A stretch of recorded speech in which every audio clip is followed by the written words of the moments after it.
Hi everyone, welcome back. This is Mandy and welcome to today's Throwback Thursday.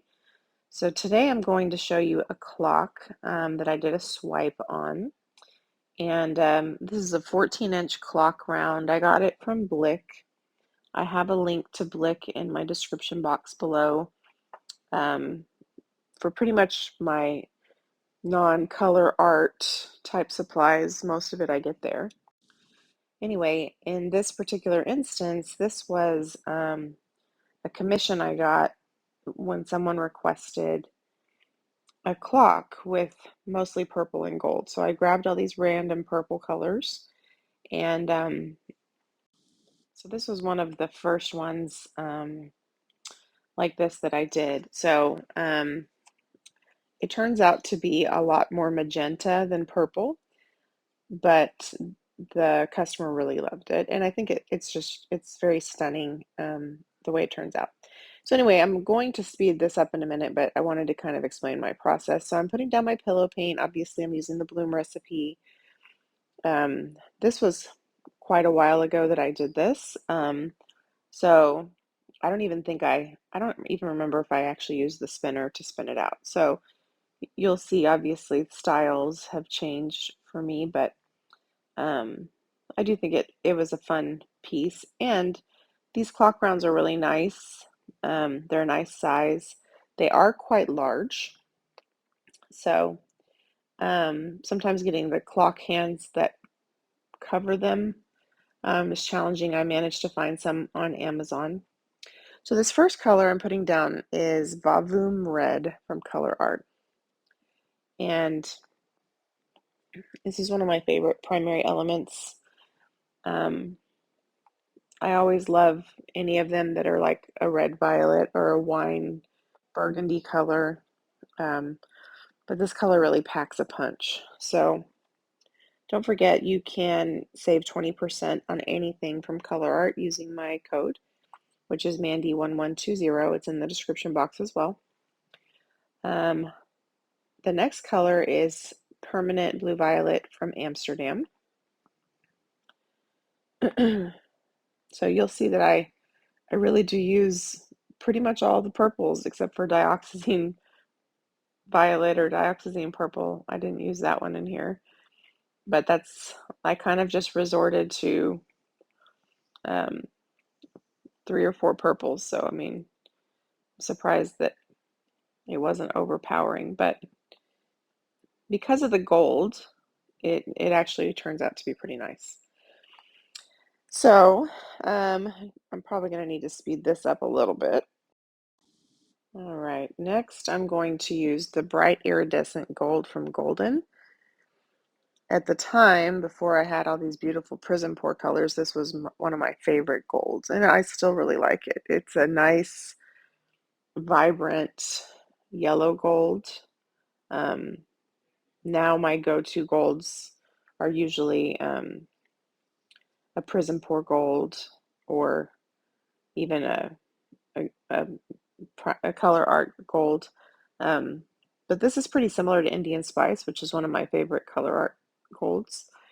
So now we're adding Deep Violet from Liquitex. And I'm obviously going to use way too much paint. And the next step, we're going to use a little bit of Tiger's Eye from Colourarte, which is kind of a copper color. I put it on there just to add a little contrast. For one, copper looks great with purple. But I thought it would also add some nice contrast with all these purples. And then we're going to use a little bit of Permanent Violet Dark from Glidden. I want to like this color a lot. Like, I like it in theory, but when I use Permanent Violet Dark, I always feel like it needs to be richer than it is. Like it feels like it gets a little pink on me. So, but I do like it, but that had nothing to do with what I'm doing. I just wanted to comment about the color, I guess. If you hear my dog snoring, I'm sorry. So now we're just adding the rest of the gold to make sure we have enough gold in the piece. I actually don't have very much. I'm using a white cell activator. Most likely it was titanium white from Amsterdam. And this is before I really used palette knives. So I'm actually using a paint swatch.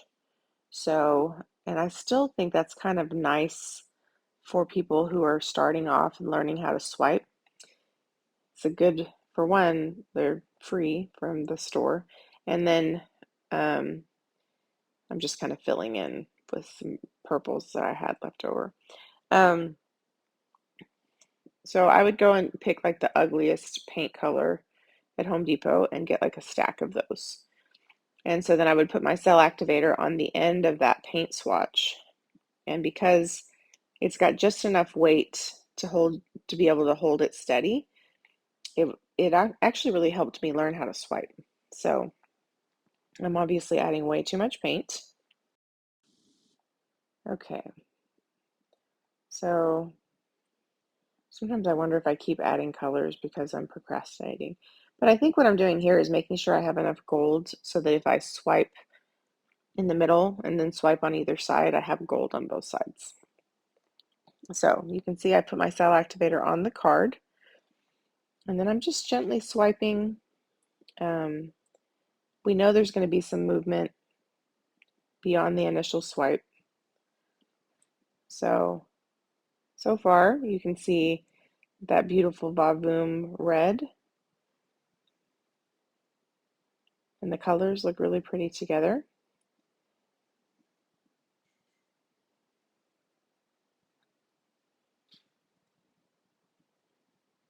And then we'll kind of do the same thing on the other side in just a moment. I have this sped way up, so it looks like I'm just going crazy, but I didn't want you to be bored. So now if you're like first starting off and doing bloom swipes and you want to get the feel for it, swiping from the middle out like this is pretty basic and it's pretty, right? It may not be your cup of tea, but it's a good way to practice. And you can see how those cards are just the right weight. They kind of help you pull the cell activator over your colors. So even if your hand's not super steady, it helps. Now I missed a spot obviously in between those. So I don't remember if I fix it or not. See, on this side, it looks like I'm getting real willy-nilly. It's probably just in a place where I don't feel like I have a good amount of control over it. And I feel like I completely missed some of the paint on the swipe before that. But it ends up turning out pretty, so let's see how we fix it. But now we're cleaning up the edges. And I hope that we're going to go and get these naked parts in between. It looks like we are. We're probably going to cut a small piece from the cardboard.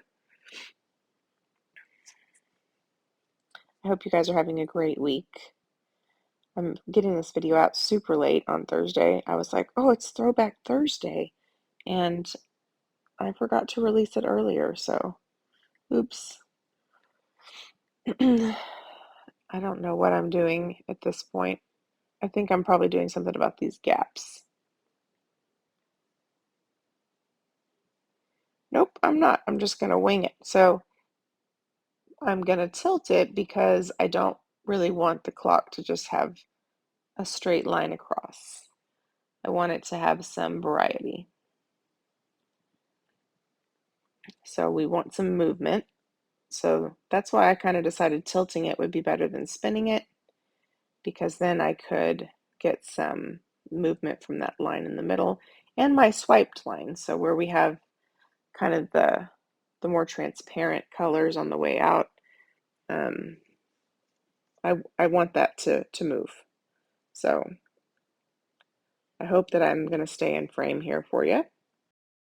When I originally created this, I saw how fuchsia or magenta it looked, and I was like, oh no, the customer wanted purple and gold. And so I made a backup clock, which I still really like. Maybe I'll share that video with you on a future throwback. Anyway, And the backup clock, I didn't use as much. I didn't use the Vavoom Red because that's a wine color. And I didn't use as many of the like deep violet type colors that normally have kind of a fuchsia tint. But the customer really liked this one, so I was like, okay, well, good, you know.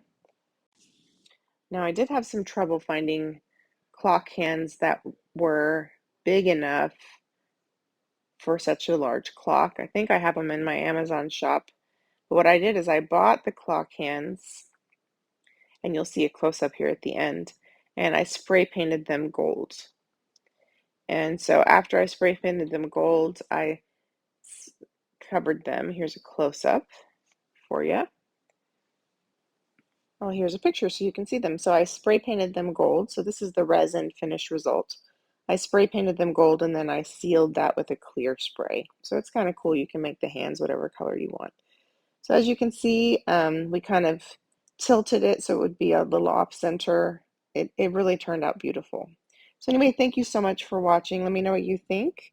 And thanks for joining me on another Throwback Thursday. Have a great day, everyone. Bye.